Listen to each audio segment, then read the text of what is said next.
Holy shit, Adrian Corwin, you're on the Jaking Off show. Before we get into anything at all, do you have show dates at all? Do you cities you're performing at within the next couple? Look, my audience is Los Angeles, but just promote it anyway. I'm gonna be in Oklahoma City. Oh shit, I'm gonna be in Austin, Denver, and Lawton this month. Lawton, I've heard about Lawton. Lawton's like another small buttfuck town, like or somewhere. Or like is it a town? It's a big city in the middle of nowhere. I like to say. Okay, like a big small city. It's a small town, but like of course it's a big area. Yeah. It's like I feel like it would be like the size of like if you put like Moore in the middle of the desert or some shit. So okay, that's fair. Because I've passed through Moore and I go like, oh, like the sign says like, oh, welcome to Moore. There's more to see. Like they're doing that pun, and I'm like, no, there isn't. There's nothing there. No. And you have a bit on that, and I've done a little bit more exploring. Yeah. Like since I knew that regional bit that you do, I'm going, oh fuck, he's right. Oh yeah, absolutely. Just fucking nothing. I'm right, absolutely. I was talking to someone about like there's people that want to do mics in these other like small places like Stillwater or Shawnee. I'm like, no, bring them closer together. What are you doing? You just you got to go up to the Northeast. Did you enjoy that? I did, and oh shit, I didn't take a single fucking picture. Really? At all. Not a single one, because this was when the leaves were changing and like the leaf peepers, as they put it, showed up, which sounds like way more perverted than it actually is. Leaf peepers. Yeah. And it was expensive for the Airbnb to get there because everyone's just flocking in tourist, and then it's 6 months of brutal winter. So I hear. So it was like the 1 week where it was like a Disney fairy tale book land. Like, see, when I lived in New Hampshire, we always had to wear, like, especially with fall, like, people come from all over to be like just take pictures. So, like, I mean, especially where I lived at, I lived in a town called Goffstown outside of Manchester, New Hampshire. Goffs or Goths? Goffs. Goffs. Oh, fuck. You actually made it sound cool for a second. I know. Goffstown? Dude, I've actually seen people put it like that before, like when it's like, oh, where are you, like that, and they put Gothtown. And I'm like, yeah, it makes sense. Hell yeah. It looks like the town from Beetlejuice, but you know. Oh shit. Yeah, like it kind of did. A lot of the houses are like colonial kind of style. I'm like, this is Haddonfield, Illinois. Yeah, Like, absolutely. This is Elm Street or whatever. Like it looks like the houses are like 200 fucking years old and shit. There's a reason why Stephen King, most of his stuff takes place in the New England Oh area. really? I didn't know that. Yeah. I was lake monster hunting when I wasn't at the wedding. Oh, nice. The whole Lake Champy. Okay, Champlain. Yeah, that whole like legend or whatever. I was told about it when I was 9, and I was like, I am staying up. This motherfucker's gonna come up for air somewhere. Oh yeah. Like the house we were staying at was like right fucking there. Where were you at in Vermont? It was, what was it? North Hero. Okay. Then drove down into Burlington for the wedding. And it was super fucking Should have nice. went to Ben and Jerry's, man. I wanted to, but like we were told about the Creamies. Like if that's like a I mean, you're neighbors with them, so I mean, I think you have. I always used to don't get me wrong. It's soft serve. Well, don't get me wrong. Like I love Vermont. Vermont, you're great. But no, you're not. Sometimes, like when I was younger, see, like it was when like our IDs and stuff were like that. Like I had a New Hampshire ID, and like when I was 18 and stuff, if I'd be in Vermont or something, you want to buy a pack of smokes. A lot of the time, they wouldn't, like some gas stations would not take out of state IDs. Was that because like it was changed to 21? No. We were still 18 at that time. So right. Oh, this was a long ass. It's a long time ago. I just remember there used to always be the problem that if I had an ID, like no matter what, like they always thought everybody's IDs were fake. Oh, it's just beef. Yeah. Oh wow. Was this in Burlington or like just? Fuck. What's that place that starts with an M? I think it's the capital of the actual place. I don't know. There's a town outside of Burlington I used to go to all the time. And I'm trying to like remember what the hell the name of it was. The resort that we were at was called Essex. Essex, okay. Yeah, does that ring a bell to you? Yeah, Essex, because it was like fucking like it was like this socialist Bernie Sanders utopia, and there's like more BLM signs than there were black people. It was like so progressive.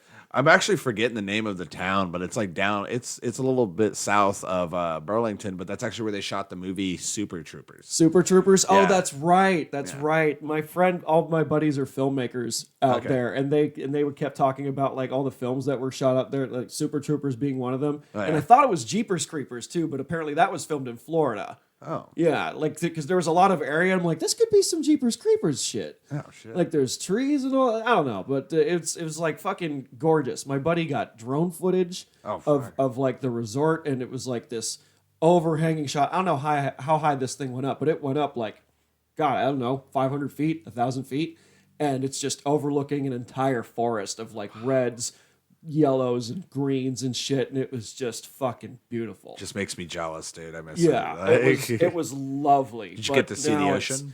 The ocean? No, I didn't get to see the ocean because we were by Lake Champlain. Okay, we were by there, and there was like the other side of that lake is New York and Canada. Yeah, I think it's got like two borders, but I didn't get to see the ocean. My original plan was to fly into Boston. Oh, sure. I wanted to fly into Boston. Got a Logan. Yeah, I wanted to hit a couple of spots and like leave early, but I was like, like then there's car rentals, there's hotel expenses. I'm spending like way more money than I want to. Yeah. Because I've already put down for the tickets and the fucking tuxedo and all that shit. Like I looked tuxedo fees. I looked like $1 million fucking dollars, but I did nothing to my hair. I know. I saw the pictures and I thought to myself, I was just like, very easy to point you out. Yeah, I did nothing because I was just like, I'm just fucking here, man. I don't need to go all like gelled out. Well, you did the. You also went to LA after that. Yeah, I did. I did LA for a week because this was planned like months in advance because I needed to go check out the spots. How was it? It was, it's rough. It's rough. The homeless situation has always been a situation, but now it's like even more so. But it's just now that makes the game hipster or homeless a lot harder now. Now when you went there, like, and because you come from that scene, so yeah. So did you see a lot of people you knew or a lot of new faces? There were some old faces. Because I went to the faces that I've been like, friendly with for that year and a half, and I was going to the mics that they were going to and just talking to them and going, oh, how is it? And there's a lot of people that are leaving. Are they going to Austin? They're probably in Austin. They're probably in Boise, Idaho. I don't fucking know. But a lot of people did leave, and a lot of them are not going to come back. But that brings opportunity because LA is Mecca. It's Mecca. Huge. I went to the Laugh Factory open mic on Tuesdays. I got in. But here's the thing. The line usually goes down the fucking block. It's usually like, because it's the Laugh Factory, one of the hardest nuts to crack next to the Comedy Store. Yeah. And you have to do 2 minutes clean. Whatever you want, but just no cussing. Yeah. And the first 10 people in line are guaranteed. The next 10 are random out of a bucket. So out of like the fucking maybe 100 people, 20 of them get to go up. And so because of the pandemic, it's made chances easier. Yeah. I remember having a friend one time that's actually here from OKC, but he went to do comedy while he was in LA. Mm-hmm. And I remember him sending a picture of like the old days when he was at the Laugh Factory and the line is just just down the fucking block. Yeah, he's like, I hope I get on. I was just like, yeah, I don't think that's happening. You'll get to watch the show. Yeah. And watch like the first 10 people that have no lives. It starts at 5, but people start lining up by 2. There are hungry, desperate, and equally psychotic people. It's a if there's one thing I could tell you about comedy, it is a crazy industry. Even if you're not signed to anybody, like if you don't have representation or anything, that doesn't matter. The dude that's been going up there for 4.5 weeks, he might get a good break there for about a month or two because he went to a few open mics or he went to a show. And you got to put in the work. Yeah, but I feel like it turns people like it's crazy because I can tell you right now, like I've seen some of the nicest people just turn into complete scumbags because of it. And it happens. It happens. It's just I've been in the music industry and now with this, especially with comedy, it's just like God, it's dark, dude, and it's an everyman's game. Like everybody, we're all just doing our own thing, trying to hustle our way to get to that spot. We want that spot. We all want that special, I guess you could say. Mm-hmm. But it's kind of weird to see certain ways that people go about it. And it's just like... Yeah, many different flavors. Many different philosophies. It's such like... Because it's a lonely man's game, maybe not necessarily lonely, there's like squads of people like, say, the Blue Collar Comedy Tour. It's like 4 guys doing their shit. And comedy is such a solo business where your interpretation of the art is however the fuck...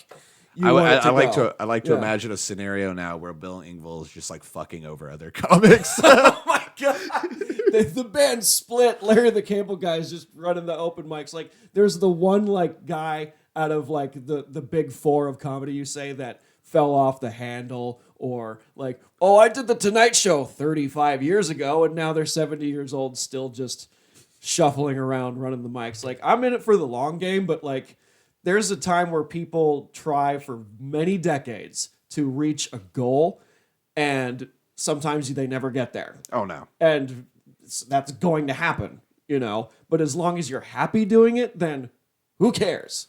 What was Everybody wants to go on Joe Rogan's show in Austin. That's why everybody's in Austin right now. Fuck Austin.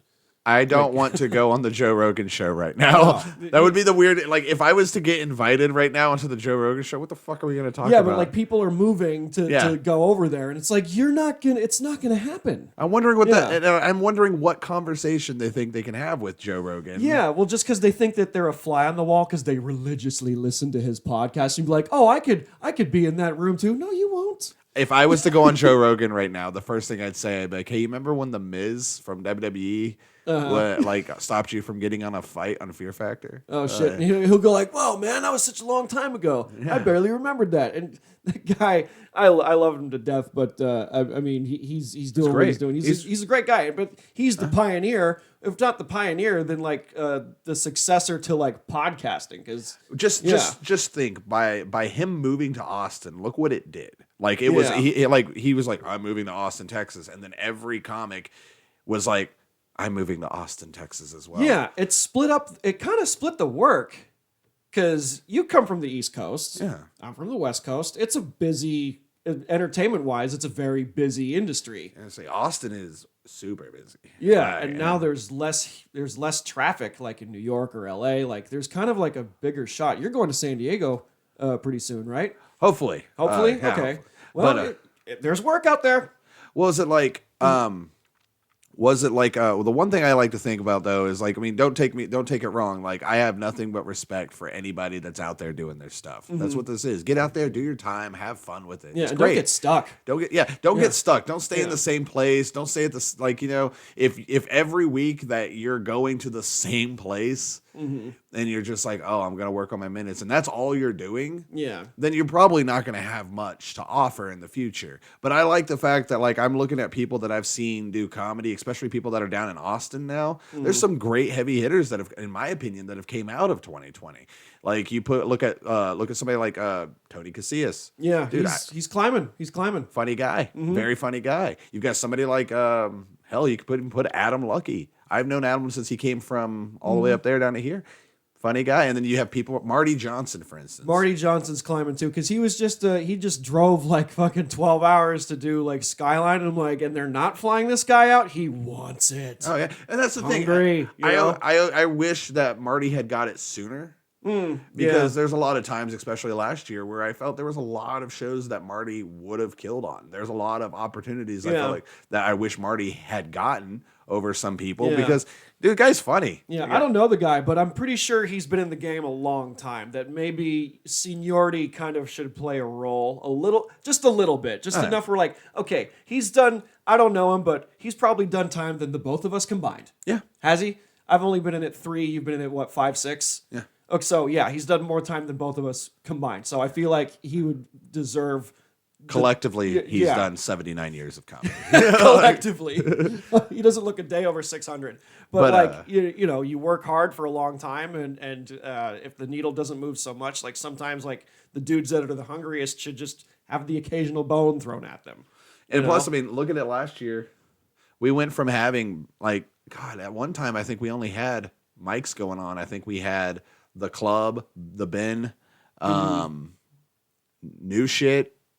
And then JJ, like, we had Comedy Effect like just on Wednesdays and Thursdays. Yeah. Now, because Othello's took time off because of everything that was having COVID and stuff like that, it just wasn't right to have it around.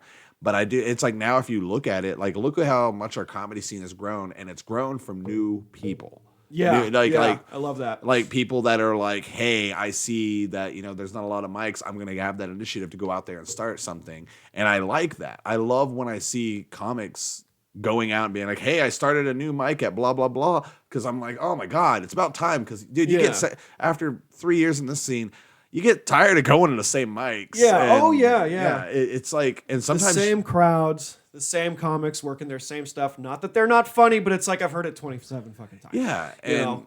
like my thing that I do a lot lately is like I know, for instance, what parts work in my set. So if I'm at an open mic, I'll take a joke or a couple of them. Like, oh, does this work as a good filler for this? Like, should I say this? Is this even funny? Yeah. And But that's where you just try shit out. That's the thing with open mics is that you're not going to get like the A shit like quality show because it's mostly people just working stuff out. And that's how you know whether the bit works or not.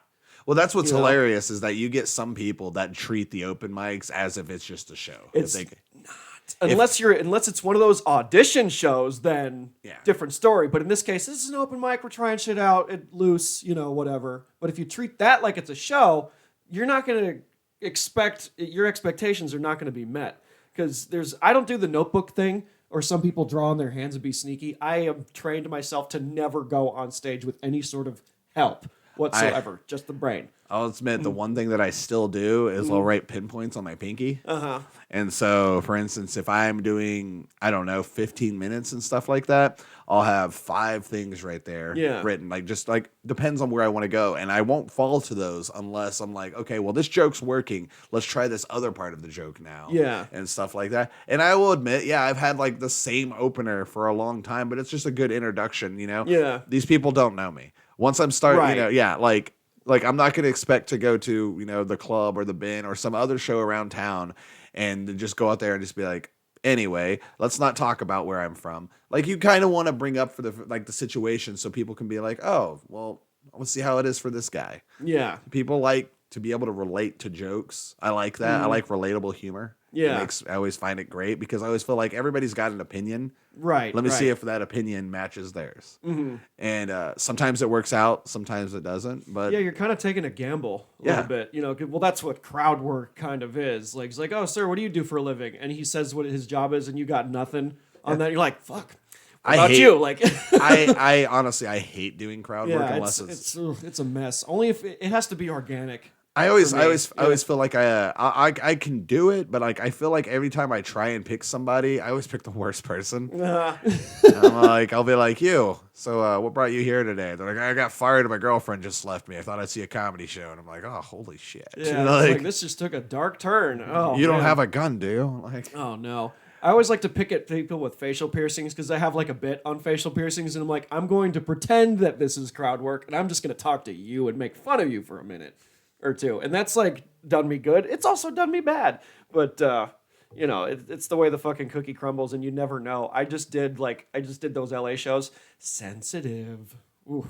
oh, dude. I caught myself self-censoring, and I'm like, this is not a good feeling. Like, How did the Halloween show go? Halloween show went really well. I had not rehearsed it before. Like, just going up in a bunny costume.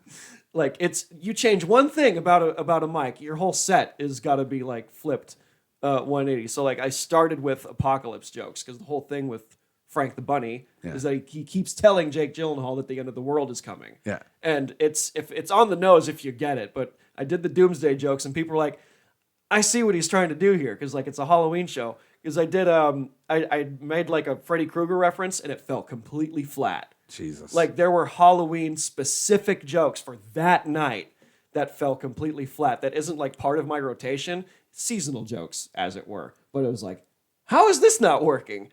Like, like how am I saying I'm Freddy Krueger before the accident and that didn't work? Like, did Leo shave his face? Leo shaved his face. Yeah. He did half his act as Beetlejuice and like not as him, which was really fucking good. How about what was it? Kayvon was on that. Kayvon was good. Kayvon crushed it. Kayvon was the artist formerly known as the Fresh Prince of Persia, and he forgot to wear his turban on stage. I was wondering. I thought he was Prince. No, he's the formerly known as the artist Prince of Persia. Oh, okay. So he's Persian Prince. Persian Prince. Okay. Yeah, and he forgot to wear the fucking turban Jesus. on the show. He did at the bar show 2 days prior, but he like didn't put it on. He like put a tie on his head. But it worked. It worked. And Brandon said he didn't do a costume, but he's like, oh, everybody says he looks like Powerline. And that's just, it worked. What was it?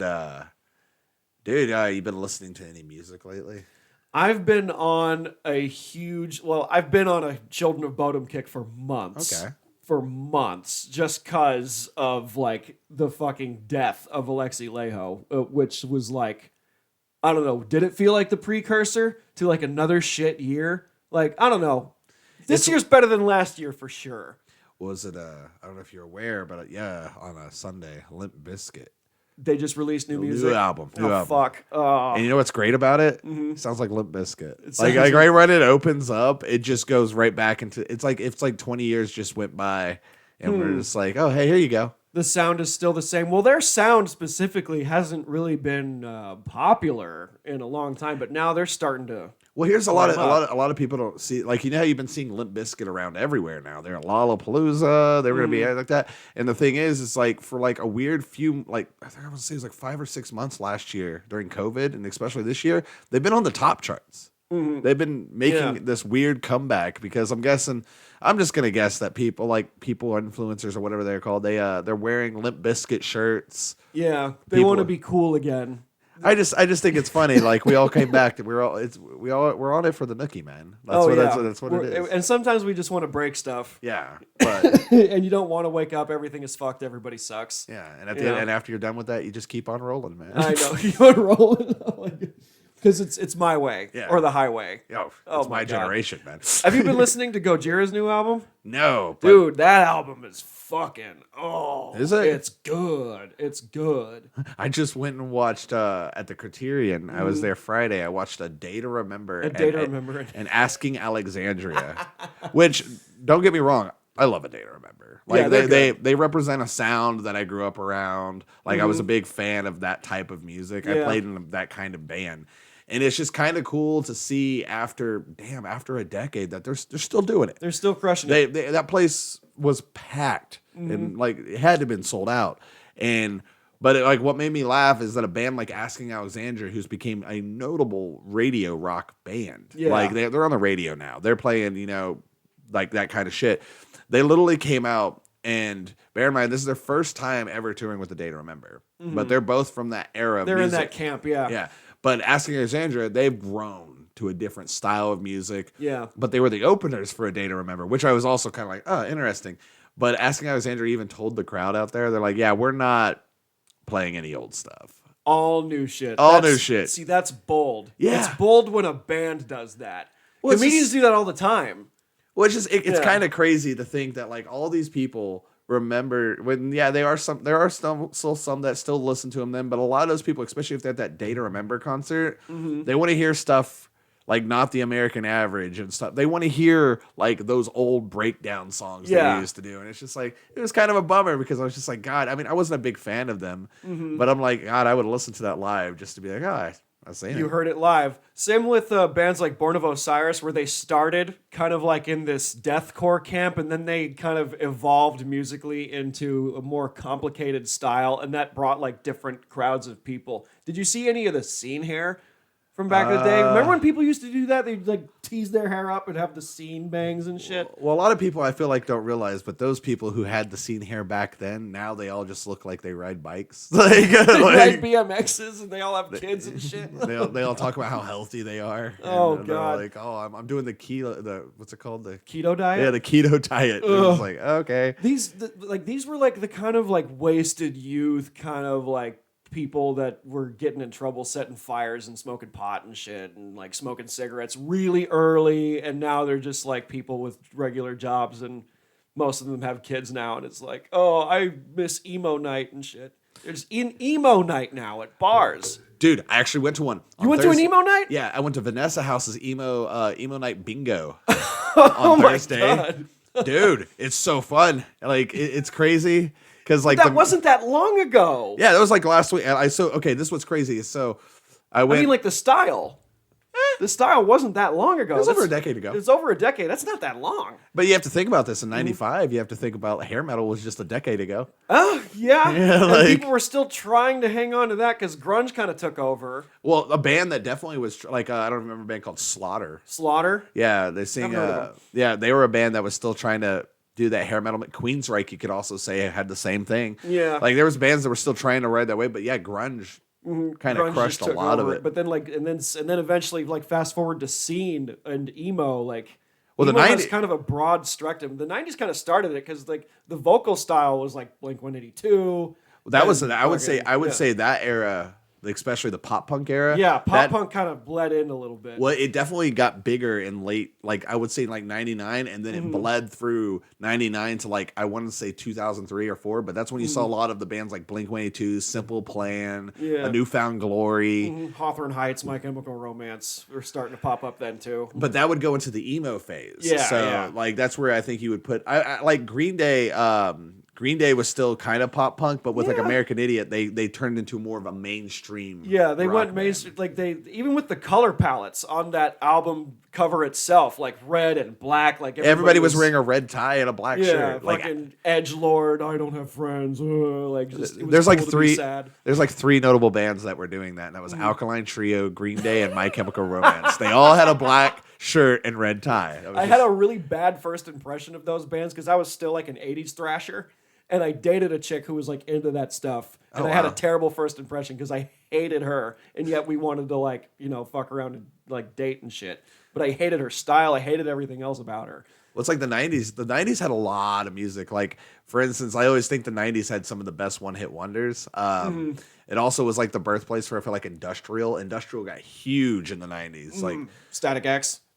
Rammstein, Power Man yeah. 5000. That got far. What's that band? Rob Zombie. Rob Zombie, and that somebody did "Smack My Bitch Up." I don't know who made that. Prodigy? That's who that is. Yeah. Okay, because I've heard that. I'm like, what is this? Like, it's pre-dubstep. Like, Well, that's the thing, but we now live in a weird, I feel like the last decade when people were like, oh, what was your what was your favorite type of music from 2010 to 2020? And I'm just like, fuck, I mean, metal when I wasn't alive at the time. I was listening to old shit 10 years ago. we got introduced to SoundCloud rappers, which are Oh, right. which are worse than juggalos trying to give you their demo. Like, Oh, yeah. I had my band, we had a SoundCloud account, and we would release our 3-track demo via a SoundCloud link. Be like, check out our music. Here's the QR code thing was new at the time. We're like, this isn't going to catch on, but let's put the QR code to the website to get tickets to a show at a bar that 9 people went to. I always give people shit because it's like the one thing I think is funny is where you see people how they promote their music these days, what it's done on it. It's like, fuck, we had it so easy back then. We had it on MySpace, and if we wanted you were just like, hey, go to MySpace. The song's free. Just click download. Yeah, just watch this. Just listen to the song. Yeah, and now it's just we live in an era where it's like I got it on Bandcamp. You can pay for it however much you want to, and which I always love because I always want to know how many people just don't pay anything or want it for free. So many. Oh yeah, absolutely. So many. If every single download I ever got was $1, this would be my second job. There's so many people that cool, man, and there's a handful that are just here's a donation because I like what you're doing and all that. There's people that get hundreds of thousands of views on a YouTube channel, give or take. You need to just start right in the middle of your podcast being and if you enjoy it, just click like Yeah, right now. And that's the last thing I want to do because all of them, every single one of them is a comedian with a podcast, and somewhere they're going to jump cut and go we're sponsored by and click the link and just that's annoying. I skip ahead of that shit. You think how long if I started a podcast and just told everybody I was sponsored by Tesla? I wonder how long I could do that for. Well, you could do what Ari Shaffir does and just pretend that it's real and just have it be a fucking gag, That's what I love about that. You Yes, could I just do. have it be a gag. At least make the fake ad be worth listening to. And they're like, oh, I wish he was really sponsored by Tesla then. I'd love that. They'd probably give me a car. Yeah, I mean, I was chasing Liquid Death for a hot minute, and I was bothering them and pestering them and be like, okay, everyone else who's sponsored by them, they don't release any info on a discount code or whatever. It's just literally sitting there on the desk. And because the person they're interviewing is a famous person, Yeah. because Liquid Death is next to the can or next to the person, that's just going to make people flock to that. And I don't have enough numbers for that. So now it's just whatever. I'm not going to waste my energy on it. So where were you getting Liquid Death? I was getting it on their website. I got those cases before it was on before it was available at the 7-Elevens and stuff. Now it's kind of pointless. Oh, you could just get it anywhere. It used to be this special thing, and now it's gotten so big where it doesn't matter. I would just You know what? You know why they created Liquid Death, right? Because too many skaters are getting sober. No, I have a theory that they created it so people didn't look uncool in bars drinking water. Yeah, good point. I mean, It has been mistaken for beer before. dude, I got ID'd at 7-Eleven one time trying to buy Liquid Death. You did, but they work there and they stock it. They're idiots. What the fuck? That doesn't make any sense. I did get stopped by a cop though. I had it because they had the koozie, which was like the paper bag, which is like even more like you're trying to hide that you're drinking beer. Yeah. But they even pulled the joke further by having a Liquid Death like little baggie, and they drank out of that. And they're like, "What are you doing there, son?" I'm like, "Oh, it's just mountain water." And they're like, and they laughed, and we took a picture. And it was fucking great. Was it how's life? What have you been doing? Anything new? New. Just I'm window shopping for an apartment right now. Are you gonna stay? Maybe. I mean, I'm not gonna limit myself because the goal has always been to do comedy in other places. Like, I'm definitely not gonna never return to Oklahoma. Plus, I have family in other spots because I had many options. Yeah. I had LA, which is just where I started, and I looked at all my other options and went, "Oh, I'm gonna have to start over again." I don't really want to start over because that's basically what I did when I moved here. I'm starting over again. And I turned down a job in Dallas. I turned down working at a comedy club in Dallas. It's like called TK's Comedy Club. I don't know. I don't remember. But I said no because I was like, okay, no legal weed in Texas. COVID has more rights than a woman's body. That's just, that's just my viewpoint. But and it was I don't want to start over again. Yeah, I just I understand. And Burlington was cool, but it was too small. It was more woke than joke. And I was like, it looks pretty, but become the next woke comic in Vermont, man. I don't want. No, I'm too intense. I'm too busy questioning the narrative, which I didn't think I would end up doing. But now I'm making jokes about Joe Biden and shit, and it's starting to fall flat here. I'm like, okay, I'm dividing my audience now. Like, I can't do this. That's why I try to stay away from political jokes. I try, but it's just on my brain, and I have to get it out, And true. plus, I was like, okay, these jokes are definitely not going to work in LA. Let's just exhaust them in Oklahoma.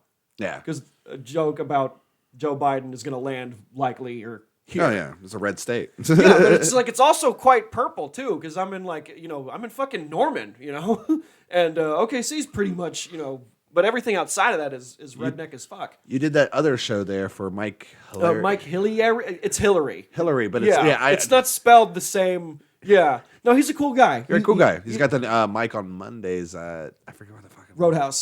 That's it. It got canceled yesterday because of unforeseen reasons, and there was also like a staffing shortage at one point, but it's back as far as I know. But he's making moves in there, and he did music too, so he's familiar with how things go. I booked him to host Othello's on the 16th. So cool.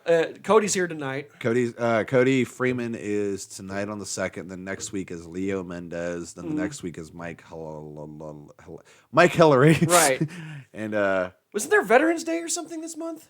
Does that fall on a? Because there's only 2 mics at Bricktown this month, and does Veterans Day fall on a fucking Wednesday and they're not doing it, or is it because they have a show? I don't know. Because when is Veterans Day? I think it's on the 11th, or they take that observed day off or something. But there's like a shortage of mics for this month peculiar. And I thought, it's just Thursday, November 11th. So. Okay. They might also too. The one thing with the House of Bricks is that they will. I mean, the open mic isn't always a guaranteed show. So like if they have a comic, if I don't know if Andrew Schultz wants to come in and he wants to do Wednesday, you're going to give it to him. Well, Steve-O was there on a Monday and a Tuesday where they're usually dark, and it was kind of last minute.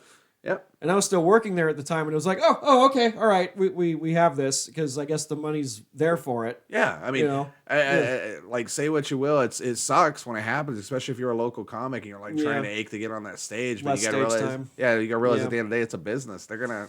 Yeah, and I was talking to another person about the business as well, and it was just that there's clubs out there that just do like social media based following, like they'll book you on that. I'm like, well, that doesn't equal asses in seats. I know you're talking about like, that doesn't like it doesn't matter how many followers you have. They're not all in the same fucking town that you're going to that weekend. Wasn't it 100,000 followers? Yeah, which is like that is bullshit. If you have 100,000 followers on social media, you do not need to be messaging people for shows. It's like, dude, come on. And there's LA does this. They do bringer shows. I guess that's like a version of bringer shows on steroids. It's like, oh, we can't book you unless we know you're going to put X amount of people in seats. And it's like, dude, are you funny? Are you are you a local? Yeah. Like, I don't know what the spot is in question, but like, I could understand if you're featuring for someone, but like if you're having to struggle with this for a headlining spot, you might not be ready for a headlining spot. I don't know. There's still room to grow. I remember being on a show with one time. I forgot the name. I don't want to say the name of the place, but they didn't book the other person because they didn't want two people with the same first name on the show because it was confused. Yeah, right. That's dumb. And I just remember being there and thinking to myself, I'm like, oh, my name's Adrian. It's a rare name. Yeah. I'm so glad. I'm like, does that happen? That's kind of weird, but like I don't know. I was trying to think like they all they care about is the look. They care too much about the look than rather what quality the show is going to be. Anybody can have a bed. It just depends if it's a comfortable one or not. Like, right. Correct. So I mean, like booking stuff, because usually with acting stuff, with casting and all that, or even with like a record, or trying to be in a band and like get a record label, you have to have a demo tape, right? You have to have a press kit of some sort. Now there's so many submissions to all these different clubs. They can't fucking sift through every single one. Yeah. Even if you have like your type 5 on there and it's a fucking killer recording or whatever, they're only going to look about 2 of those 5 minutes. It's like I've known people who were like, oh yeah, I sent my 30-minute tape. I was like, Jesus. Okay. Did you crush it? Like, was it a sold out room? Like, did you put points where they can just go to certain parts? Like, right. It's just so that because people they think the half-hour tape, the half-hour special, like, is the next step. But, like, you have to, like, okay, I've got a half-hour of material. 15 of it's good. Yeah. I remember booking a guy one time. No, I was going to. My bad. I didn't. And he's like, yeah, he's a cool guy. I was like, well, if you have something to show me, like, I'd like to see it. And he sent me a stand-up clip of him in his room doing comedy. That's not, no. Oh. I really honestly wanted to book him from there. I was the balls. But, like, I mean, there's certain things like reaction, delivery. Like, you need to be able to bounce off of the crowd a little bit to do that. And that's what he sent you? Like, dude, it is what it is. Wow. Like, I've always been a firm believer in giving people, like, chances. Like, like for instance, like, if, like, when I did Roastamania, like one of my favorite things was I love putting new people on there for the fact that like it's a different experience. It was a different monster. Like hell, if you go out there and you end up winning, you get you a little boost of energy. Yeah, and also like bragging rights. That's bragging kind of rights. It's fun. Bragging rights. Like a credit's a credit. I would count that because the venue is at an A-list place, and you won the local contest or whatever. That's something. Yeah. Better than being like, oh, I host an open mic like twice a week or whatever the fuck. Dude, like that's just reps. I always just told people I was like, have fun with it, but remember, it's not real. Like because you win this, you're not gonna get booked with Rogan. Like right. It's just and if so, let me know. It's a feel good. It's a pat on the back, like, hey man, good job. Like you did it, and you'll get noticed by the right people. And there's more roast shows out there. That's what I always told people. They're everywhere. They're everywhere. Yeah. Local places. I just saw a friend of mine is doing like a local like roast battle thing at a fucking bar in LA, and it's just fun. Yeah. It's just fun. It's a different style, and it's great. And it's great to do homework on someone. That's one thing I always tell people is like, if you're on a roast show, you might want to like if you have social media, people are gonna look at that shit. People are gonna ask around. Like nobody's safe. Yeah. I got in trouble for a joke that I made, and it's like, okay, it's out there, but I'm a real comic now. Well, is that Brandon? He has that roast show on Mondays, the Battlegrounds. The Battlegrounds, yeah. Well, it's not always a roast show. It's a mixed bag because he lets on musicians and comedians as well. It's kind of like it's just a different version of his regular Thursday night, and it's a mixed mic. But here's where it's good. That's gonna likely bring more people to watch a show. Yeah. Even though it's just an open mic, his roast battles are just good, even amongst a group of friends. Yeah. Your audience is still 2 people, but it's real tight and it's nice, and it's a good way to get your chops up if you have a roast battle coming up. Because if you have a roast battle coming up and you want to test your material, It's a good place to do there's it. no way it's going to work in a room full of people that don't know who you're roasting. Yep. And there's no way to like try it out. Well, he's got that show I was doing, the Pours Liquid Lounge. I gave that to him like a month ago, but that's on Fridays now. So now we have mics all Monday through Friday. That's fucking excellent, and I'm good. I'm glad that they're closer together and they're at different times so that people can do more than one mic in a night. Did you ever go to Sauced? I went to Sauce that one time, and it was the week before it got set on fire. Okay, so you did. What did you do? I remember my set exactly because I had it recorded, and I look at my fucking tape, dude. I look at my tape, and it was the day after Alexi Lejo died, and it was the day before the January 6th Capitol riot. Jesus, was it that long ago? It was that long ago. That's how I remember, because it was 2 days in between very specific, like, memorable events in life, you know? Well, that place is supposed to be coming back, so I'm I curious. hope it does. I hope it does. Even though I checked it out that one time in a cold January winter, like, it's a poppin' little... There's like a Shakespeare school right behind it or some shit. Oh, So there's kind of like that artsy-fartsy area. I was going to ask you, if you do move to San Diego... are you going to pass the torch to someone with the Othello stuff? Like, because that's your business. Well, I mean, I like my job currently with doing stuff like that, and like I had ideas of wanting to do it and stuff like that. But with everything my job that I'm doing right now, I'm going to stay around here for a little bit more. Okay. Effectively, I'm making more money. That's good. And I don't know. I've got family here. Yeah, that's true. And Yeah. it's also hard to just, move a 10-year-old child right in the middle of school season. So. Right, correct. No, oh God, when schools just got back too. Dude, school's whack this year. Oh, I'm sure. It's been weird the last, like last year, I thought it was crazy because I'm like thinking, I'm like, man, imagine if when we were in school, if they just handed us a laptop and we're just like, hey, if you want to go home and just do your schoolwork at home, you can, but you can stay here as well. Oh, I would have been out of that door so fast. Like if that happened back then with the technology we happened back then, imagine this shit with dial-up. Oh, yeah. Well, dude, that's what I'm saying. I'm like, if you gave me a laptop back in, I don't know, when I was in high school in 04 and 05, guess what? A bunch of us are going to figure out how to do all the work. Fucking cinder block. Yeah, I'm just like, hey, it's in your email. We got all the answers. Sweet. You want to go skateboard now all day? Yeah. You can look up anything. You could cheat so much easily nowadays. Like, there's like the Zoom classes. Like my oldest niece, like she's a senior, but she's still on that Zoom shit. So I mean, she could just. I remember kids in school who Just actually cheat. bought the teacher's editions of the books Oh my because we God. found them online cheaper. And so, like, there was a point where our algebra teacher actually stopped giving us assignments out of the book. So when we do this stuff, and then be like introduction, and then she'd be like, "Okay, well, everybody, your homework tonight is to do the 50 question review at the end of this chapter." And then people would just be like, "Oh, hey, I got the teacher's edition. Here we go." Yeah. Boom. And it's just like. And your boy's like 10, so that's like a critical like social like block that's like gone too, and then moving him again. Like, well, you were a military brat, right? Yeah. Like, how often did you move? Dude, we moved like it seemed like almost.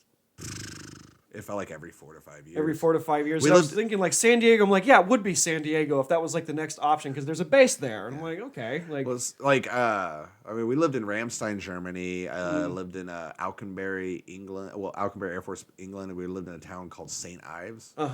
And we lived there. Lived in Tampa, Florida, California. It's you move everywhere with that. Were you in one of those schools where it wasn't a public school, like it was just a school Dodd for system? people with that like there's a bunch, you got people of every race and color and thing in the school, and did you do public school like from that? Like did you go? I actually went when I was in England. This is actually a funny story. So God, what grade was I in? I was like first or second, or maybe first. But we where we lived at St. Ives, it was actually my mom thought it would be easier for me to go to school across the street from base housing, and it was a British school. Yeah. Well, come to find out, I was the only American in that school. Of course. And I think they hated me. Oh no. But we had a gym. We had gym. You're supposed to change out for gym. And bear in mind, I am 6, maybe 7 years old.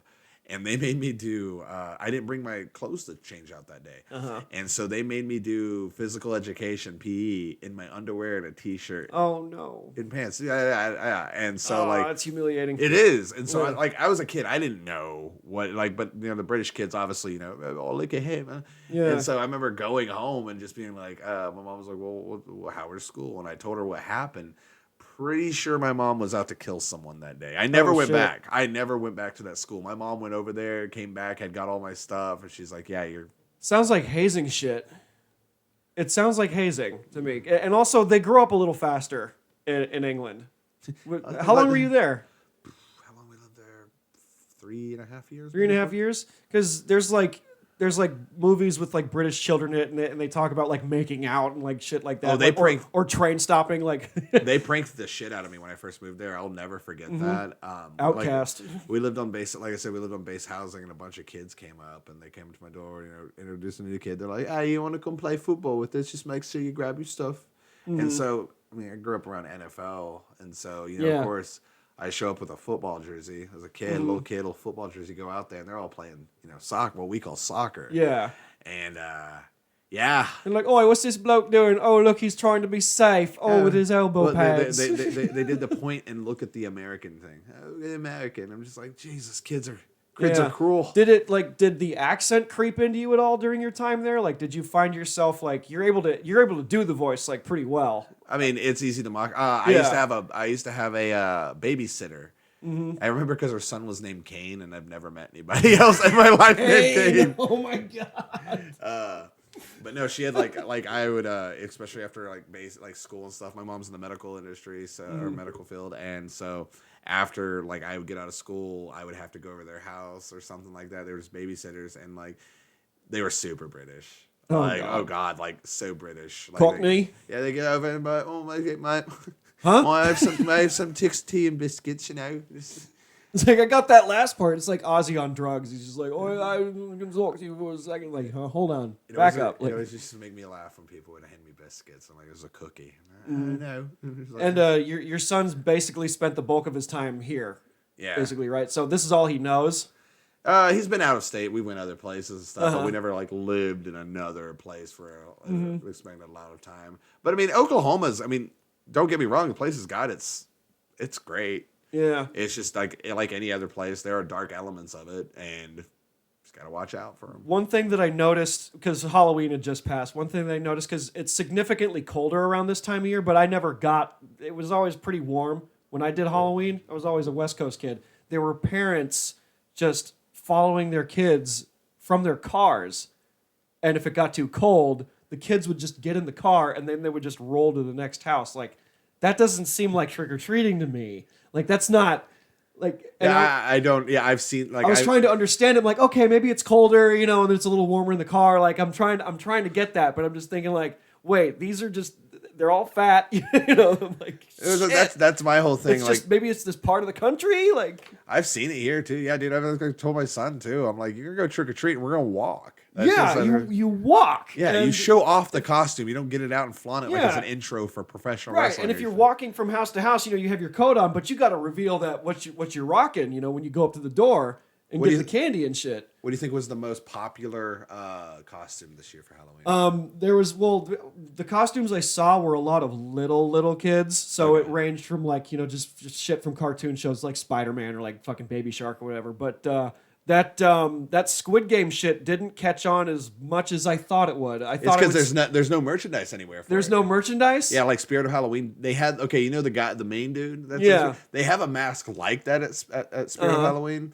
but other than that, it came too late. And it's on those cargo ships right now in Long Beach. That's why they couldn't get them over there. That's exactly where they were. Yeah. I mean, dude, if Squid Game, what is it called? Squid Game? It's Squid Game. Yeah, not the Squid Games. If Squid Game had came out, I want to say in June or July, absolutely. You'd have merch for it. It would be 100% at Halloween. I feel like one of the biggest ones I saw this year was Chucky. The Chucky TV was show. The big one, yeah. The TV show's doing huge. And Michael Myers, they had Halloween Kills. Yeah, that just came out. There was a couple of people in Michael Myers. There was one guy in a Michael Myers. There's always the kid in the Scream outfit. It astonishes me though, because it shows me where we are as like a society right now. And I love the people trying to cancel Halloween Kills. What the? So I've heard it's another continuity, basically, right? Okay, There's the so- OG one. You explain it. Okay, so you have the original, Yes. right? John Carpenter's Halloween. And then after that, you had Halloween 2, Season of the Witch, 4, Return. Like, they all go, and then Halloween H2O. Yeah, that's that timeline where So- Busta Rhymes kills him. So what happened is, like, I want to say it was like 6 years ago, but Judy Hill and, oh my God, why am I forgetting his name? Danny McBride. Danny McBride. Danny Okay. McBride. So they got together and wrote a script because they're massive Halloween fans. Yeah. And they wrote this movie that was a direct sequel to Halloween 1, to the original. And so they showed it to John Carpenter. A sequel to 1, but it's before 2. Yeah, it's like Okay. it's a whole new interpretation. So forget all the events that happened in the other Halloween movies. They're not canon anymore. All right. So this movie was a direct sequel to Halloween. And so John Carpenter was like, fuck yeah, let's do this. And so that's what these movies are, is like, yeah, it's all these years later, but it's a direct sequel to Halloween because in a way it makes sense. So And it's- Halloween Resurrection did not happen. No, none the of Rob that. Zombie universe is X'd Fuck completely. those movies. Yeah. Oh God. If but- only his wife could act. Jesus, dude, that like I'm a massive Halloween fan. Yeah, I love it. Yeah, me too. Yeah. But like Rob Zombie's take, the first one was just House of a Thousand Corpses. Yeah. But I liked it because it was like just a grittier, but then the second one came out and I was like, nah. yeah, nah, when Jason, no. I mean not Jason, when Michael started seeing his mom as a ghost, she's like, kill Yeah. him. I'm like, what the I'm fuck? like, this is getting too weird now. Like it's becoming it's not just a guy in a fucking jumpsuit stabbing people to death. There's this whole fucking like demonic kind of, they have to have this supernatural thing, because that's another thing that's coming up too in horror movies, that there's always the supernatural category. Oh, dude, that's I went kind and of watched the entered movie fray Last now. Train to Soho. Last Train to Soho. And it's an Edgar Wright movie, and they kind of did that same thing. The same thing. They went to this like whole spiritual thing at the end of it. Like, Yeah. what the fuck? You just Yeah. ruined 3/4. The movie was, I want to say about half of the movie was good, and then after it just started tearing off into this new part of what people consider a good horror movie. Yeah. It's like what's it called? You ever watch the movie? Oh my God, what was it? It was a terrible movie. The 13 Ghosts remake. I liked it, but it was like Hereditary. Oh my God, I thought it was the funniest fucking shit ever. But so many people were like, "Oh, it's so scary." I'm like, the second one that director made called God, what was Midsummer? it? Midsummer. That's a terrifying movie. That one's crazy. yeah, That because one's I like crazy. movies Yeah. that give you that creepy feel of like, Yeah. fuck.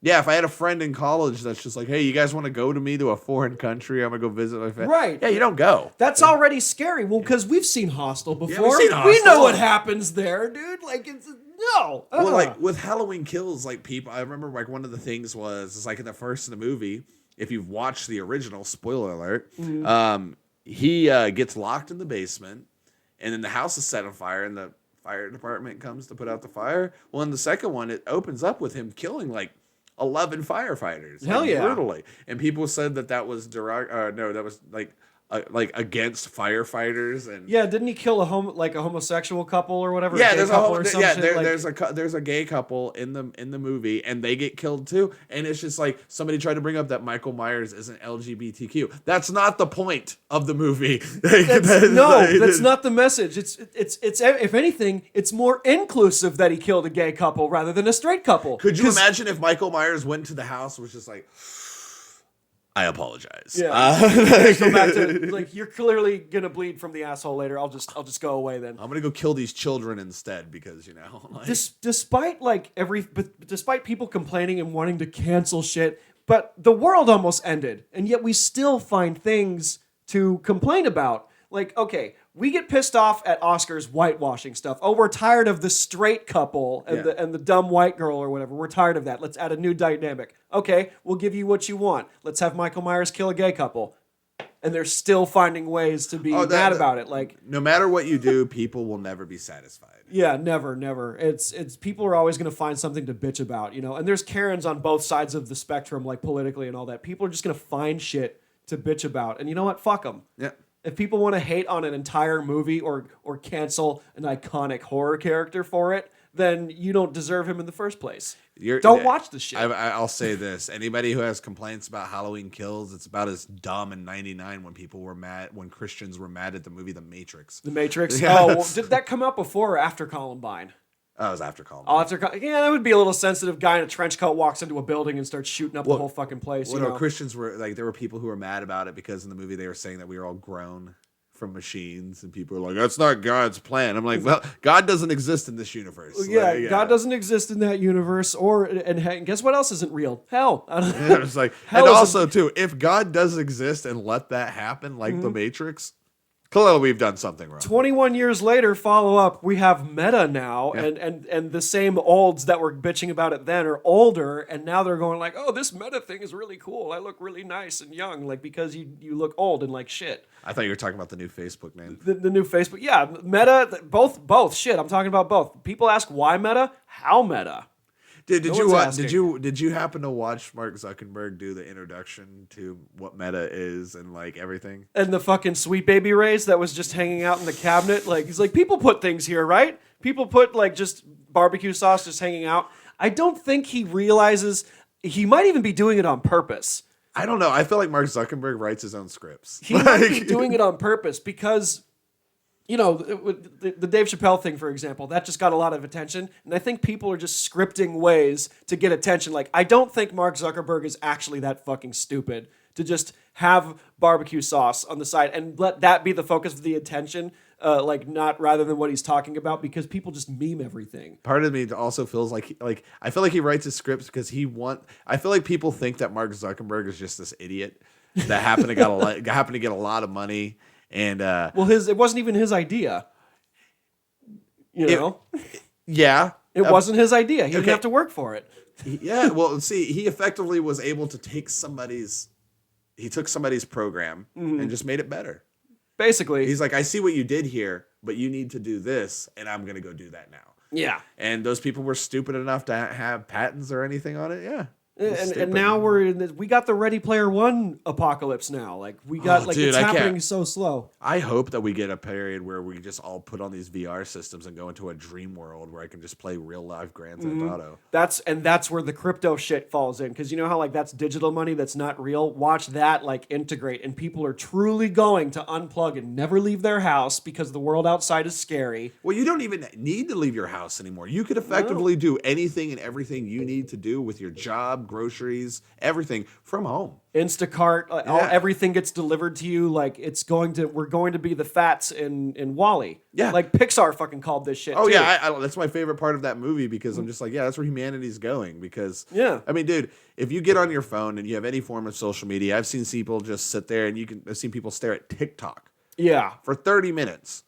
It's bothersome. Yeah, I've seen people at restaurants that are a group of people, but guess what they're all doing? They're on TikTok, they're on Instagram, just all sitting there. It's just like, have a conversation with somebody. Yeah. Get to know them. My niece taught me a couple of dances that she watched on TikTok, and instead of teaching me the dance, she just like, watch this one, and watch this one, and watch this one. I'm just hanging out with my 15-year-old niece going, oh God. My son has TikTok. I let him get it, but it's like us and family that have it and stuff like that.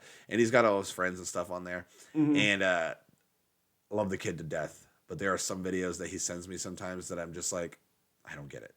You don't get it? I don't get the humor.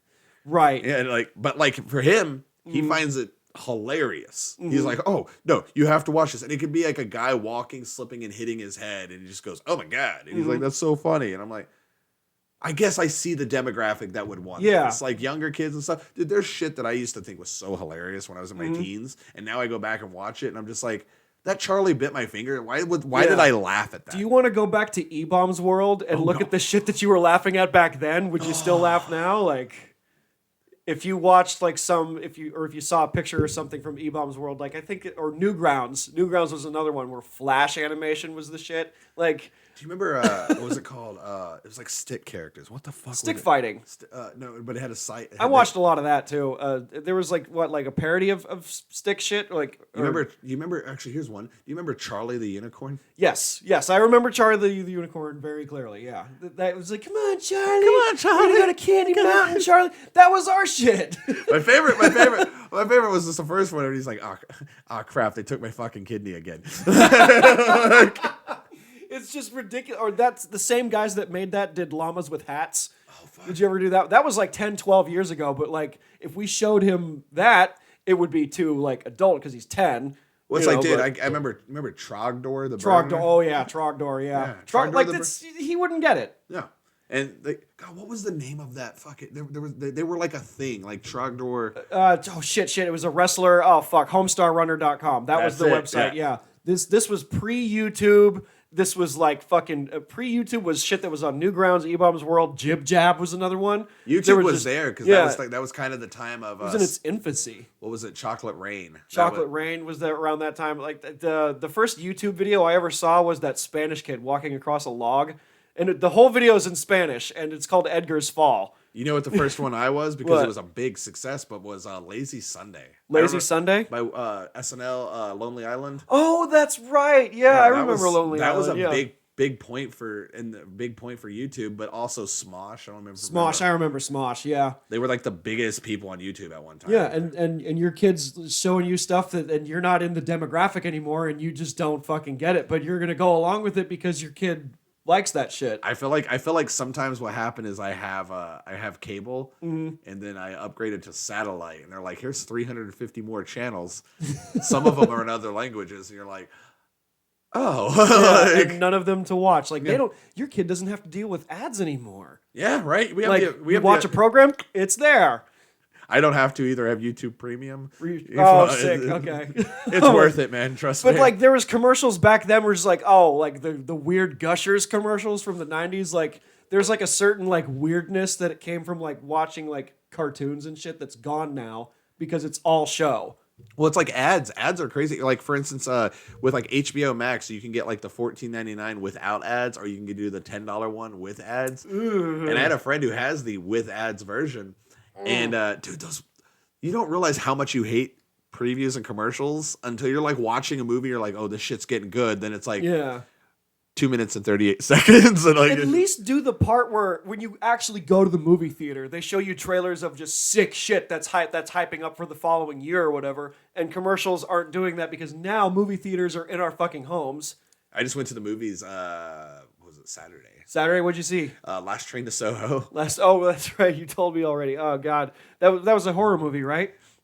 I think it was a suspense movie trying to. I felt okay. This is what I don't know if you knew. Are you familiar with Edgar Wright, who made this movie? I'm familiar with Edgar Wright. Didn't he also write Shaun of the Dead? He wrote Shaun of the Dead, Hot Fuzz, that whole thing. Yeah. Yeah, he did the what's it called, the Cornetto trilogy. Yeah, the Cornetto trilogy. Yeah, each one had like a different flavor of like ice cream or whatever the fuck it was. Yeah. He also did Scott Pilgrim versus He the did World. Scott Pilgrim? Mm-hmm. That was one of his big movies. I just hate Michael Cera.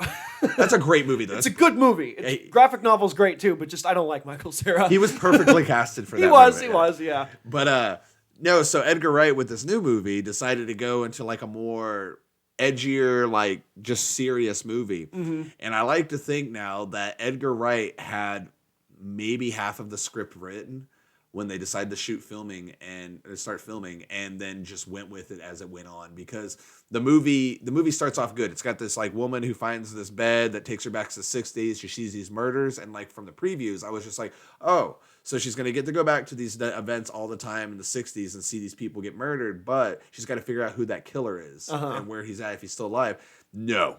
No, it's like if you watch the movie Avengers Infinity War, and instead of Thanos having the gauntlet at the end, he was just like, I hope I find the rest of the stones in the movie. Like, okay, all right. It was just like, the whole movie was leading up to the last 20 minutes of Infinity War. Yeah, and then like nothing. Like it just like became these ghosts like haunting this girl. Like, and here, spoiler alert, I'm going to ruin it for you real quick. This is my favorite part of the movie because it's so bad. So what had happened is that this girl got murdered, apparently, and it was because she was like selling herself out to these men to try and make it big in her career. And then what we find out is that woman's still alive, and she lives in that house, and so she tries to kill that girl who's been... Oh, fuck. Yeah. And so these ghosts come up, and they're like stopping her, but then as that girl is trying to get into the door to come kill her and stuff like that, the ghosts are like, save us. And I just went, whoa, whoa, whoa, whoa, whoa, whoa. They want to be saved now? They're rapists and murderers. No. I was like, you cannot kill that woman now, no matter how bad she is. Oh fuck, that's wild, dude. The ghosts were like criminals and rapists and shit. And they're like, save us. And she had like a moral code or now, or like, did she save any of them or? Well, we started to think that actually maybe it was Edgar Wright sending a message to Hollywood. Yep. The more I got to like thinking about it, and I've had time, it's still a bad movie, but like I felt like the message is like, this is not what you need to do. Well, Hollywood's kind of losing some power, you think, because new media is like separate from the Hollywood thing, and Hollywood's getting a piece of that pie by like, because they're leaving some of their best actors are going to do some fucking Netflix shit. Well people are doing all kinds of crazy stuff now. I mean, it's become like way more independent now. And you know about the strike that was supposed to happen, or like it's still being like talked about, and now like that's gonna put so many fucking people out of work now. And it's like, oh shit, so we're going back to those. We had the writer's strike in Hollywood, and they had one like 2008, 2009. Yeah, I remember because there was a lot of shit that came out from that. There was a movie that what was that movie that came out from that? It was the movie that looked like a point of view the whole time. I forgot what it was called. Oh God, no, I know. Was it Cloverfield? The first Cloverfield? Because I hated that. The whole thing was point of view. Blair Witch Project. You know what's a better movie? It was Cloverfield, 10 Cloverfield, no. The one with John Goodman? Yeah, that was a great movie. Way better. Way better. And it was still somehow like in that universe. And then there was the other one after that where it was the one in space. It's when J.J. Abrams was making and producing everything, and so all the action movies were awesome. Oh yeah, yeah. It's still like, and that's still going to go too, because like the last Cloverfield movie showed the fucking creature again. It was like, oh, it's coming back. We barely got to see it. There's some like those are also very confusing movies because I'm just like, well, it originally just started off with this thing, and then in 10 Cloverfield Lane, we're just like, oh, okay, so this is after the events, and then there's like a third one that took place in space. And and that's two different timelines too. And the writer's strike, it's gonna be bad for Oklahoma because a bunch of productions just moved out here. Yeah, and which is gonna be good for the state.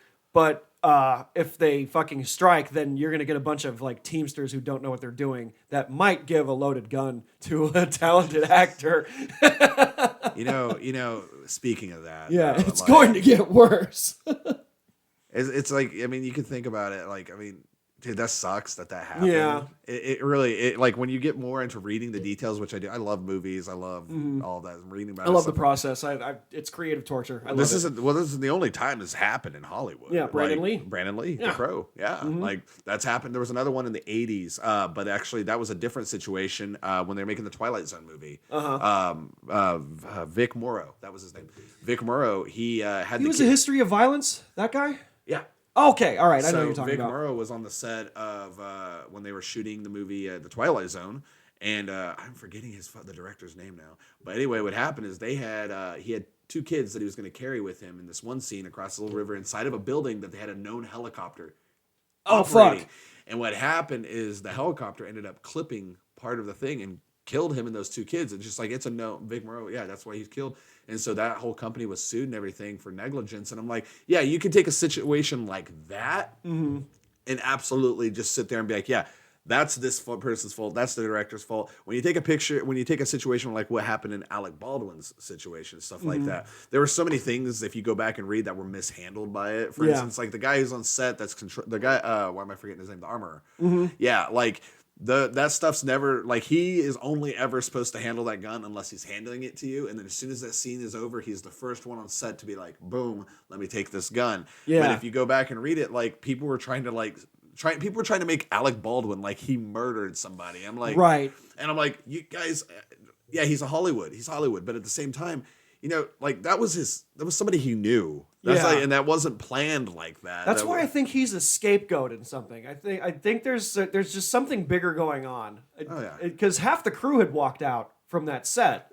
That's the thing. Like, I want to know how much of that actually goes into. Because, like, dude, everybody wants money. Right. Everybody wants that fame. Everybody wants their piece getting printed and getting some money for it. I mean, dude, Christ, like, I can only imagine how many people on that set were probably just like, well, let's bring up what happened the other day when blah, blah, blah said this. This is going to happen. I'm like, what you're saying, like, you're talking about the conditions and stuff. Yeah, I understand. It sucks, but you're like in the middle of the fucking desert shooting a low budget Western movie. Yeah. Yeah.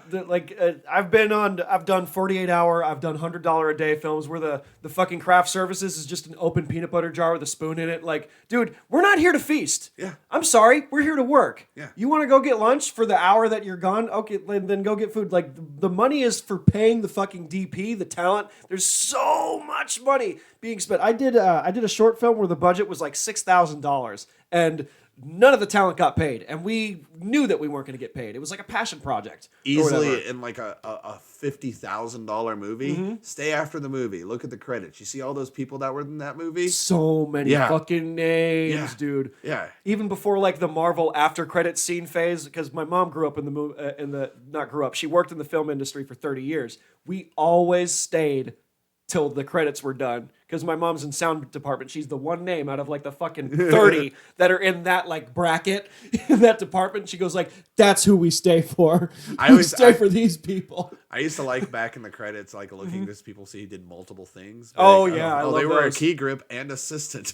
I love making fun of the crazy like long ones, especially if it's like a big movie that has like a second unit, like they're in Iceland or whatever. And there's names that are just like, it's just like some crazy shit that you can't pronounce. Like, who hired these guys? Who are these people? Yeah. And it's a whole village of them. And like, they all got to get paid, dude. Did you come up with a good joke that day? For Alec Baldwin? Yeah. I came up with one that was too close to a Dick Cheney, the Dick Cheney situation. Because remember when Dick Cheney shot that lawyer? The lawyer lived, but it was like, oh, I stand behind Alec Baldwin. I'm not going to stand in front of him. Ha ha. But I'm like thinking, wait, I'm going to delete that right away because that's the first thing that people came to mind when Dick Cheney shot someone. I remember one that I had said was we've always actually had these problems in America with guns, whether it's actors, chicken sandwiches, or even vice presidents. Oh my God, that's you're tying it all fucking together there. Oh, that's good. Everybody has to come up with one. And I wish I had 2.5 minutes to have that specifically be a rant, but I just haven't like found the juice. It doesn't hold enough juice. There was dude, I mean, they're easy to think of. I mean, hell, like the one I sent the other day was like, I know everybody's got their stuff about Alec Baldwin, but I mean, I love that guy in The Hunt for Red October, and a lot of people say that's when in Hollywood he got his first shot. Oh, so, like, a friend of mine posted, damn it, all I wrote was Stephen Baldwin jokes. And I do feel bad for saying that. I mean, at the same time, like, it's just crazy because like it shows you like people like who are in like paparazzi media and stuff like that. Yeah. Just how low those people really are. Like dude, I would hate to have that type of fame where somebody like right now, if we're here, if there was like 5 people just sitting out in cars waiting for me to walk out. Right. That's fucking scary, dude. Yeah, it's terrifying. That's terrifying. A good example of that is that I felt personally was that I reposted a joke that like from that a famous comic saw, and then she reposted it, and then my phone was just blowing up for a hot minute, and I found myself buried in this fucking thing going like, oh my God, this is like a brief sample of what it's like to be like a public figure or whatever. I'm not saying I am, but like just this person likes this. My phone is just going off and go, turn the notifications off. This is too much. Oh, I understand. Like, I understand that completely. I mean, dude, like Christ, I do my shows. I don't do much and stuff like that, but I've gotten to the point where I won't even say a fucking thing to most people about anything that goes on because it's just like, it's ammunition. Yeah. That's 100%. And if there's one thing I've learned in the comedy scene, especially with like coming up in this scene like that, be careful who you trust.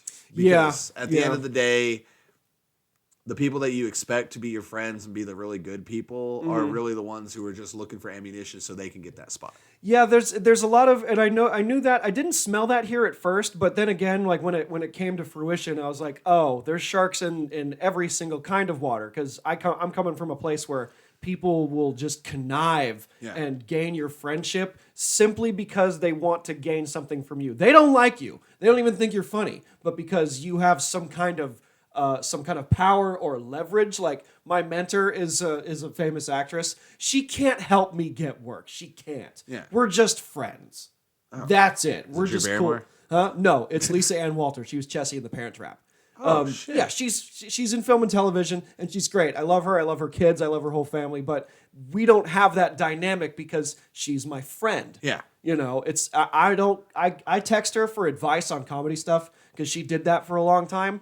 And like if I'm unsure of a direction I'm going to, I'll be like, hey, when you were this age doing comedy in the DC area, like what would you have done? Blah blah blah. And she's like, oh, I think you're really smart for moving and yada yada. But that's besides the point. I don't like harp her for like an agent referral or a spot or anything like that because it's just that's not the relationship it is, and people try to force that on other comedians. Like, I can point you in the right direction. I can't fucking help you. Yeah. Really, I can't. I can tell you like mics to go to, or you know, this person puts on a show. They're there every Wednesday doing an open mic. Sometimes there's someone in the room that does an audition. That's all I can tell you. I can't help you. If I've learned anything, there is a difference I've learned here from actually networking and being a piece of shit. And like the thing is like some people think they're like, oh hey, I'm gonna. Like sides, clicks, those do exist. Yeah. Oh yeah. And if you're in a comedy scene, you're like, oh, we don't have clicks here. You're in a click. Yeah. Well, it's so small here that every little thing that could go wrong, or there's like a rift between two people where it doesn't even have to do with people, the scene ends up breaking up because there was a low turnout for a little while, and I'm going like, oh, there's negative energy being projected into the scene, whether it has to do with you or not. Yeah. People don't like. There was a week period where I was avoiding certain spots just because a guy that I didn't really he meant well. He meant well. He decided to make me some propaganda about the whole like Pauly Shore situation, and I'm like, I appreciate the effort, but like I didn't ask for your help about this, and I know where he hangs out, and it's a comedy spot, and I stopped going to that spot for a while because I just don't want to deal with there's no beef or whatever, but I don't like the drama. Leave the baggage at the door, and it's just it drove me out of it personally. And plus, you know, I had just gotten fired. I was going through some fuck shit, and the scene is so small, it's so palatable, you know, and it can't. You have to leave your baggage at the door. And with LA, there's more variety. You could just go to another mic. Well, that's what makes me laugh is like you see what people are capable of. You've seen it, yeah. And I'm just like, yeah, go do that shit in Boston. Go do this shit in New York. Go do that shit in a big city. Yeah. And see what your outcome is then. Because when you have a bigger market, especially like that, they're gonna see somebody who's doing stuff like that and just be like, yeah, fuck that person. What were they? King? They're the king of OKC. Yeah, this is an OKC. And exactly, like if you were to start over again. You're starting over again. Yeah. You are an open micer again once you move to another city. And if I had a nickel for everybody that's moved out of this city to go try and accomplish something in another city and came back here just to do the same thing back in this city. Yeah. I mean, it happens. I mean, people go try New York, people go try LA. I have the rare case where I'm actually from there. Yeah. And I've met as soon as I started going to college, like I started meeting people that would just travel to LA, and I go, oh my God, LA is not bad inherently. It's the people that move there that have this like Hollywood interpretation of what LA is. And it's fucking not. It's dirty and it's disgusting. And I can't be around that energy. And like, now I know that energy exists in other places, but I just have to keep rolling with the punches, look out for number one.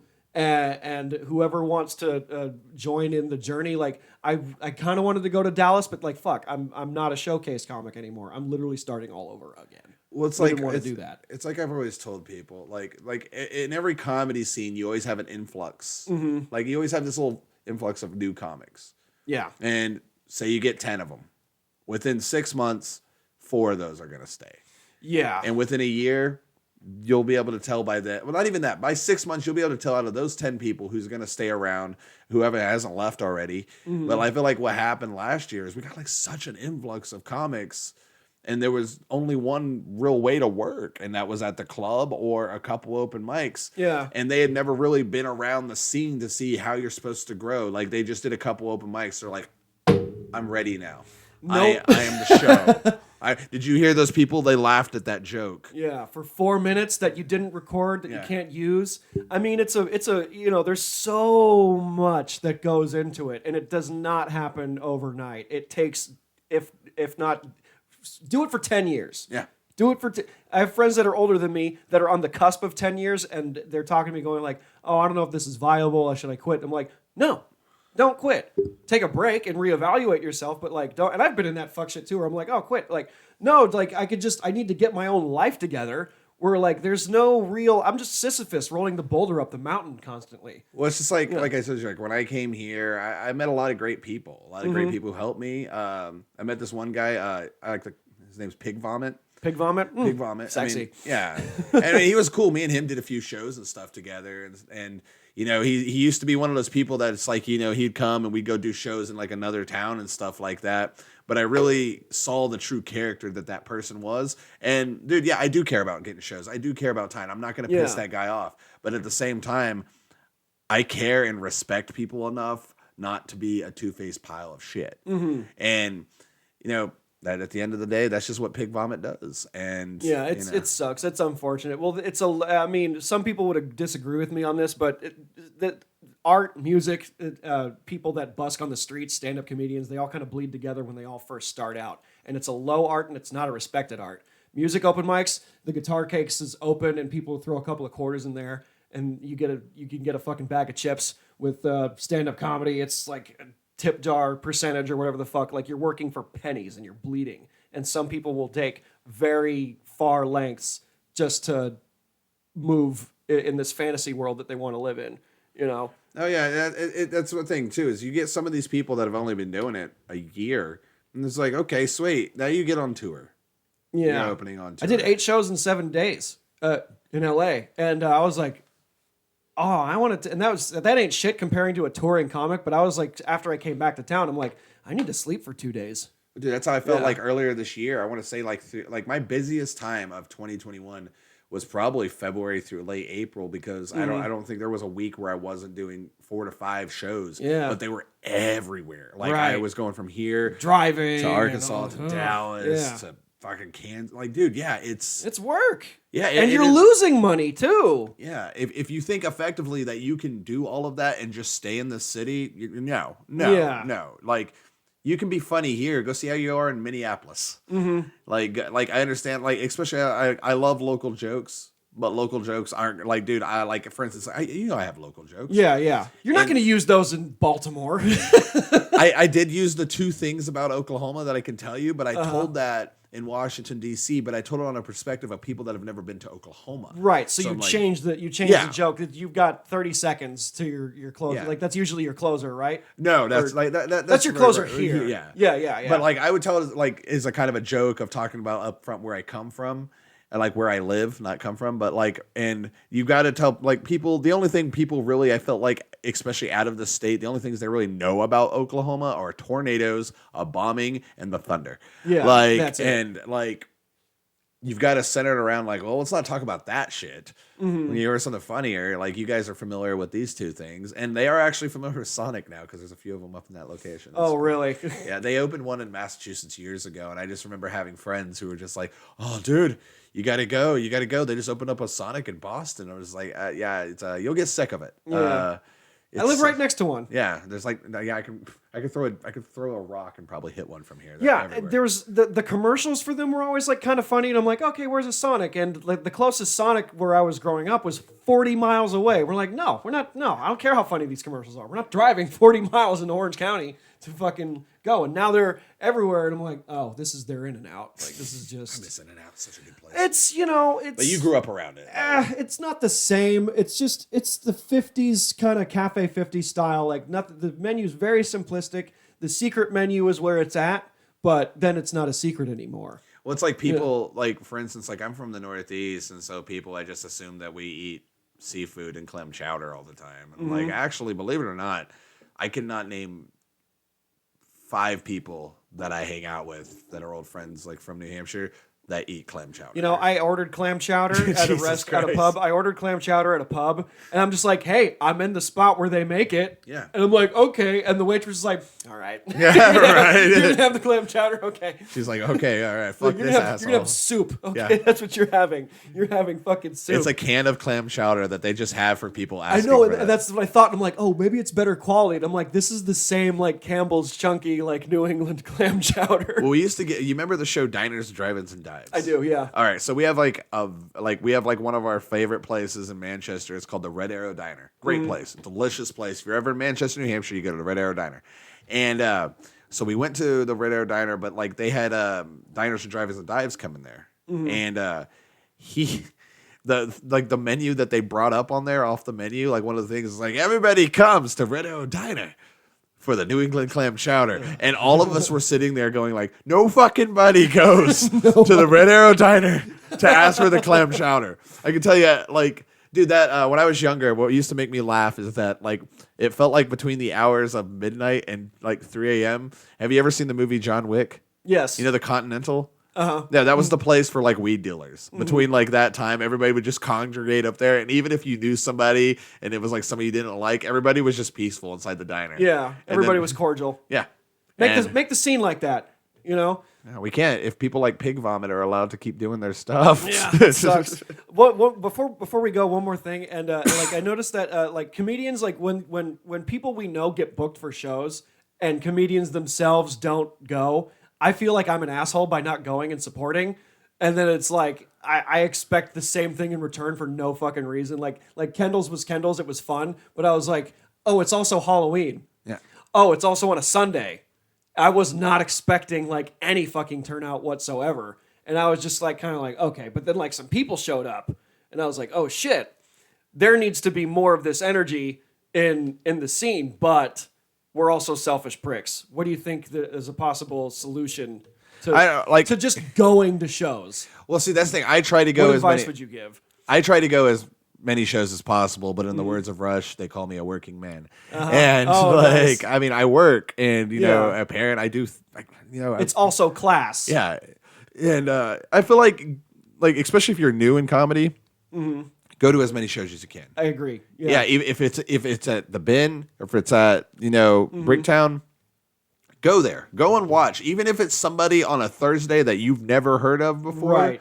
You could see something that triggers something that's like, oh my God, the way the guy did that or the way he said that. I have a joke that's kind of like this. Like you'll learn new things. Like this guy has an act out. Like it's not just standing there awkwardly holding the microphone like a fucking mook. You know? Yeah, and there's also people that move around and do all sorts of stuff. And also move around. That's another thing I'd move. Like if you're gonna stay stationary, at least have the audience be able to, If it's a small stage, I ain't going anywhere. But if it's a bigger, like if there's no stage and there's just a floor, I'm gonna get in your face. Absolutely. And I got to learn how to like be more comfortable with that. Like shout out to Caleb Ritter. He straight up does half of his act not even on the stage. He like just comes at you. And he's always been like that. So I love it. And that's I mean it. I'm gonna say this. It doesn't work at Othello's because of the lighting. If the lighting was more specific to that style, it would work. But like all of a sudden you see a large man on stage and now he's in the shadows. It's like Critter, Caleb Ritter. He just got done with improv. I think he actually just finished level 2 as well. Oh my God, he would be such an improv. Me and him took level 1 improv together. And There's improv classes here? Yeah, it's over at Plaza. Of course there is. Oh my, he would be, I think that's his animal. Yeah, me and him He's got the energy for that. Me and him stuck out pretty well because we're really good at coming up with dumb concepts and then just being like, let's act them out. And like one of the ideas that we had one time for improv was me and him were just both pilots that were sitting there trying to figure out how to tell the plane that it's going to crash. Oh, no. But the other one wasn't as confident in himself as to do it. So the whole skit was this is now two pilots having to tell the plane that they're about to crash. But they're not social. So something not so chill is happening right now. Yeah. You guys ever seen that movie Flight? You guys seen Air Force One? Yeah. I'm Denzel Washington as I'm on the left side of the plane. Have you guys seen the beginning of Final Destination Part 3? That was one. That was one? One was the plane crash. That was one. Oh my God. 1 was the plane crash. 2 was the highway. 3 was the roller coaster. 4 was. And if we're lucky, this could be like Donnie Darko, and we could just relive the plane crash over and over and over again.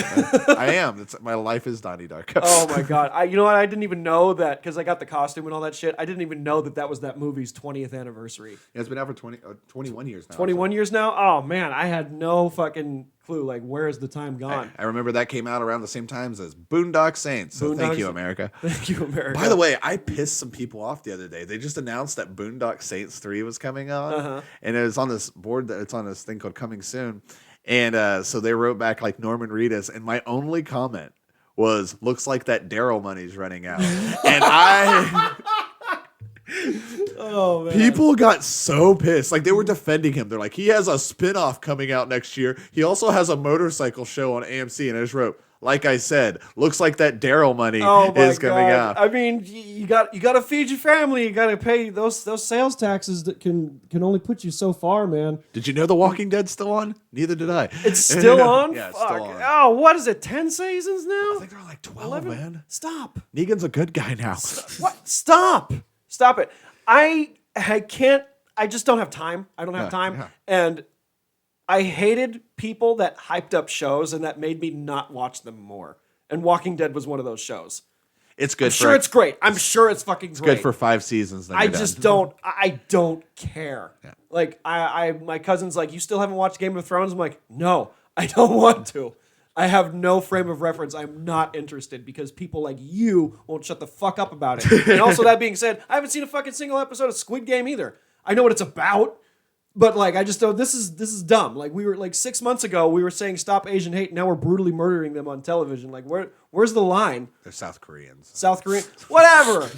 6 months ago, we were beating these fucking people up in the streets, and now we're broadcasting a show about it. Like, what the fuck is happening, Welcome dude? to America, the most hypocritical place on earth. It's crazy. And on that note, this has been the Jaking Off Show number 92. 92, holy shit. Do you have any shows coming up within the next week that you want to promote really quick? Because this is going to go out the next day. I'll be on Lawton in the 14th. Lawton on the 14th. At the Guitar Bar. So, yeah, come see me there. Come see me there. And my audience in L.A., it's Lawton is, what was it, Tumbleweeds? Tumbleweeds. Small town, bunch of hicks. Anyway, a lot of Van Halen fans. I hope they all show up.